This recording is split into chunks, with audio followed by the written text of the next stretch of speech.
No, pero bueno, estaba compartiendo con los hermanos de nuestra iglesia y también se ve que hay un problema general eh, con el internet, así que me quedo tranquilo. Pero bueno, gracias por la invitación y gracias por el privilegio de compartir con ustedes este tiempo.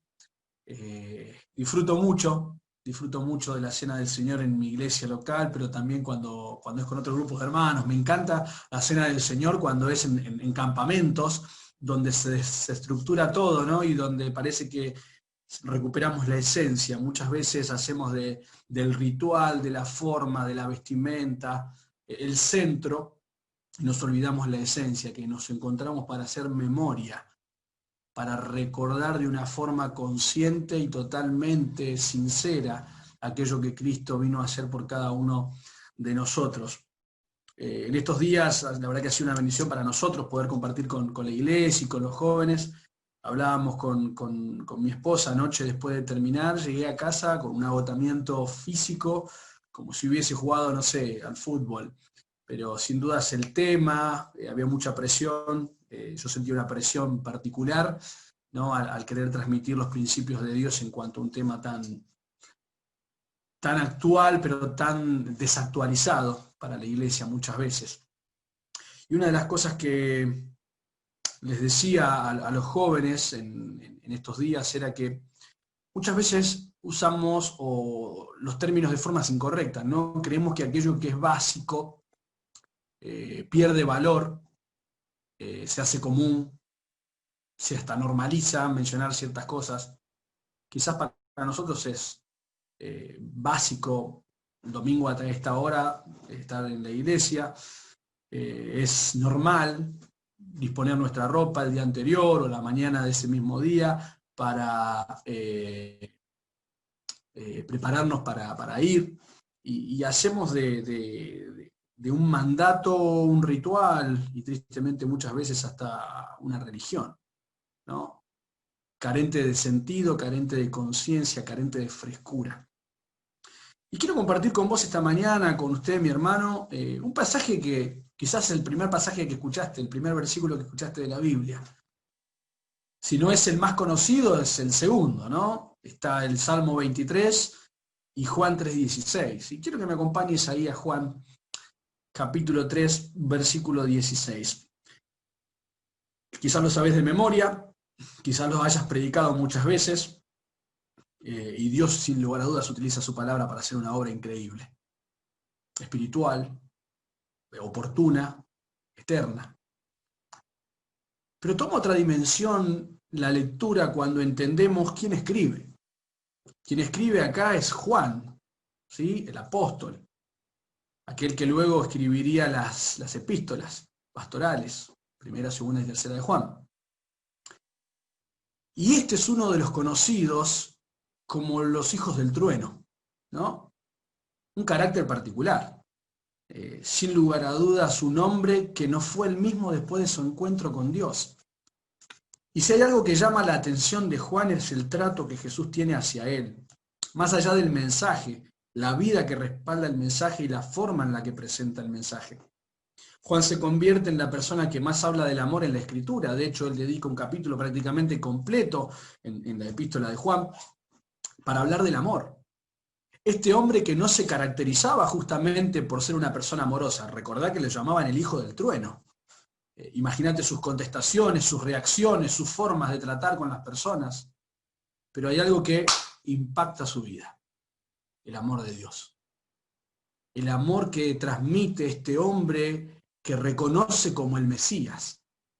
Y él nos escribe y nos transmite esta porción de la Escritura que resume el Evangelio, que resume la vida, la obra, la muerte y resurrección de Jesucristo, la razón por la que estamos reunidos esta mañana, la motivación y el motivo por el cual debemos vivir.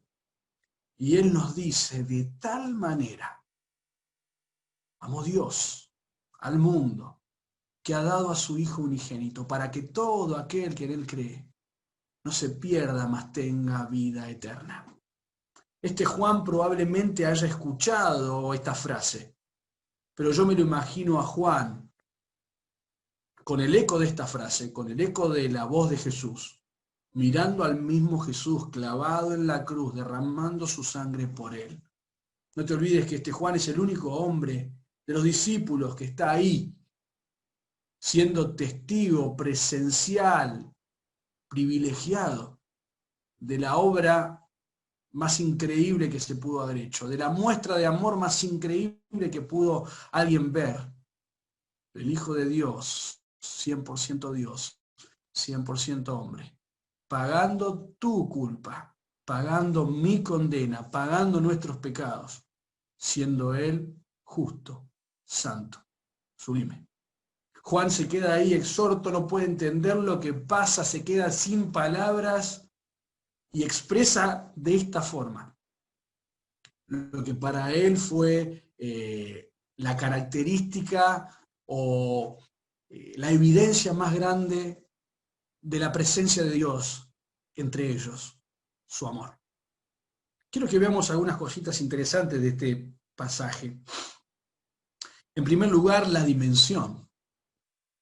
Tanto acá en el Evangelio de Juan como en la primera carta de Juan, en el capítulo 3, un pasaje también que lo hemos hecho canciones, mirad cuál amor.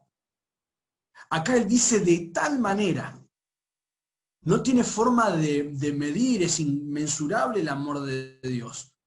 ¿Cómo podemos expresar en palabras humanas una característica o una acción del Dios que los cielos de los cielos no lo pueden contener?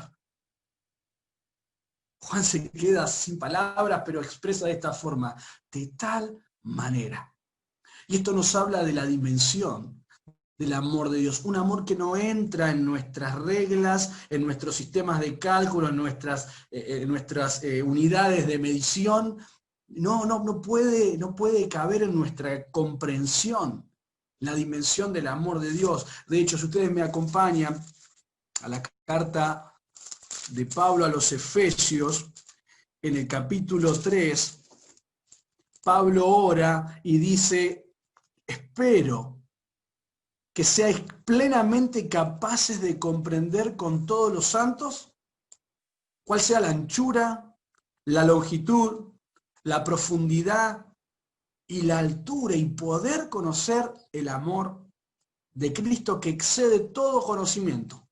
¿Para qué? Para que seáis llenos de toda la plenitud de Dios. En la escuela dominical aprendimos esa canción que dice, el amor de Dios es maravilloso. Y me encanta ver a los chicos cuando dice, tan ancho que no puedo ir afuera, ¿no? Y se estiran así como uno cuando se despereza en la mañana, y van arriba y van abajo, y tratan de entender y de expresar y de dimensionar algo que no cabe en nuestra mente, pero que la gracia de Dios la hace manifiesta. Este amor de Dios se expresa de una forma increíble, tan grande, que te alcanza a vos, que me alcanza a mí. Sigue este texto increíble y dice, no solo de tal manera amó Dios al mundo, sino que ha dado. En medio de un mundo que habla del amor pero poco lo expresa, en tiempos donde nuestras iglesias hablan mucho del amor y poco lo expresan, Jesús habla, pero Jesús muestra. Termina este evangelio diciendo que si se escribirían todas las obras que Jesús hizo, no cabrían los libros en la tierra. Y no podemos dejar de maravillarnos con lo que leemos. ¿Te imaginas? Pero la expresión más grande del amor de Dios, y justamente esa es la característica, la expresión del amor de Dios, no fueron los milagros, no fueron las multitudes siendo alimentadas, no fueron los muertos resucitando, no fueron los paralíticos comenzando a caminar o los ciegos comenzando a ver. La expresión más grande del amor de Dios fue esa cruz cubierta en sangre. Es esa tumba vacía. Son las promesas que aún resuenan como un eco. Donde yo estoy, ustedes también van a estar. Pero ahí vos y yo, y en esta mañana vos y yo somos animados a volver a sorprendernos como aquella primera vez, cuando escuchamos del amor de Dios. Y la fe y el Espíritu Santo de Dios golpearon nuestro corazón y nos dijimos, ¿cómo puede ser que alguien me ame así? ¿Cómo puede ser que la cruz, un elemento de tortura, se convierta en un elemento de amor? en una expresión de amor por mí, por mí. Dios nos expresa su amor por medio de su Hijo. Ha dado. El amor de Dios es un amor sacrificial. Y eso nos anima y nos hace pensar a nosotros que nuestro amor debe ser de la misma forma. Nuestro amor debe ser un amor que entrega, que da. Ese es el amor que impacta. Ese es el amor que impactó la vida de este hombre rudo, de este hombre tosco, de este hombre al que quizás muchos, si pudieran elegir, no elegirían compartir un tiempo con él. Porque su carácter era complicado. Y esto anima y fortalece también. Quizás vos estás ahí, mi hermano, mi hermana, orando por un ser querido que es duro, que no quiere saber nada. Bueno, alguien así era Juan. Pero se encontró con el amor de Dios y el corazón más duro se derrite frente a tal expresión de amor. Por eso te animo a que sigas orando por esas personas. Hay hermanos que se han alejado de casa, hay hijos pródigos, oremos por ellos. No hay corazón tan duro que el amor de Dios no pueda ablandar. Pero sigue este pasaje, dice, ¿para qué? ¿Para qué amó Dios? ¿Para qué entrega a su Hijo? Y alguien dijo alguna vez, ¿no? Una regla gramatical o hermenéutica, cuando vos ves un pará, porque hay un propósito. ¿Cuál es el propósito por el que Dios me ama y entrega a su Hijo? Para que todo aquel que en Él cree, para que todo aquel que en Él cree. Acá podemos ver la extensión del amor de Dios. Un amor de Dios que no está limitado para algunos elegidos, selectos. Un amor de Dios que se derrama por todo el mundo, que alcanza a todo el mundo, que se extiende para todo el mundo, para todo aquel que cree. La condición es creer. La condición es poner la fe en aquel que no puedo comprender, pero que me ama a pesar de lo que soy, que me ama a pesar de quizás cómo estoy, pero no quiere dejarme así. El amor de Dios se extiende y te alcanza. Dice el salmista, si me fuera para el este, no me puedo escapar. Si me fuera para el oeste, no me puedo escapar. Si me voy a lo más profundo del mar, no me puedo escapar. Si me voy a lo más alto de los cielos, no me puedo escapar. Aún allí está mi Dios y está su amor. Cuando Jesús extiende sus brazos para ser crucificado, esa imagen debe ser increíble. Lo que habrá generado eso en la cabeza de Juan. Él está siendo crucificado, pero está extendiendo sus brazos. Y cantamos en la cena, veo sus brazos, veo los brazos de su amor abiertos que me convidan a llegar a Él. Y haciendo suyos mis desaciertos, por mí sus labios gustan la hiel. Él extiende sus brazos para abrazar a todo aquel que cree en Él. Pero termina este versículo diciendo, ¿para qué? Para que todo aquel que en Él cree no se pierda, mas tenga vida eterna. La dimensión del amor de Dios de tal manera, la expresión del amor de Dios, Él ha dado la extensión del amor de Dios para todo aquel que cree.